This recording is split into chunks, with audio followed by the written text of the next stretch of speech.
ఓలేటి వెంకట రామశాస్త్రి గారు తూర్పుగోదావరి జిల్లా పల్లిపాలెంలో కామేశ్వరమ్మ నారాయణ శాస్త్రి దంపతులకు 1883 నవంబర్ 15వ తేదీన జన్మించారు.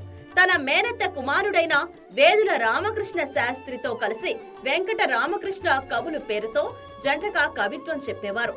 వీరు ప్రముఖ జంట కవులుగా పేరొందిన వెంకట రామకృష్ణ కవులలో మొదటివారు. ఈ జంట కవులు చర్ల నారాయణ శాస్త్రి వద్ద సాహిత్యము, రామడుగుల వీరేశ్వర శాస్త్రి వద్ద శబ్ద శాస్త్రము, విశ్వపతి శాస్త్రి వద్ద న్యాయశాస్త్రము నేర్చుకున్నారు. 110 ఆర్లు ఆంధ్ర కథ సరిత్సాగరము వీరి తొలి కృతి. 1909లో పిఠాపురం సంస్థానంలో ప్రవేశించారు. వీరు ఆ సంస్థానంలో శతావధానము, శతవిధానము, శతప్రాసము, అష్టావధానము మొదలైన వాటిని నిర్వహించి పండితుల ప్రభువుల మెప్పు పొందారు. వీరు పిఠాపుర సంస్థానంలో ప్రవేశించిన వెనువెంటనే సుప్రసిద్ధులైన తిరుపతి వెంకట కవులతో వాగ్యుద్ధం తటస్థితించింది. రామకృష్ణ కవులు వయస్సున చిన్నవారైనా ఆ కవుల కృతులలోని దోషాలను బయటపెట్టి శతగ్ని అనే ఖండన గ్రంథాన్ని ప్రకటించారు. ఈ విధారంభంలో కవిత అనే మాసపత్రికను వీరు నెలకొల్పారు.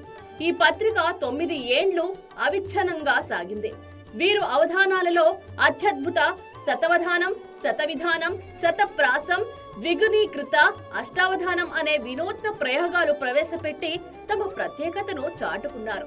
శతగ్ని, అట్టహాసము, ఇందిరాదేవి, సుభద్ర, శకుంతల దమయంతి, వ్యాసభ్యుదయము, దమయంతి కళ్యాణము, ఉత్తర రామచరిత్ర, మదాలస, భోజ చరిత్ర, కాత్యాయన చరిత్ర, పాణిగ్రహిత, కొండవీటి దండయాత్ర, అత్యద్భుత శతావధానము, పరాస్త పాశుపతము అనేవి వీరి ప్రముఖ రచనలు.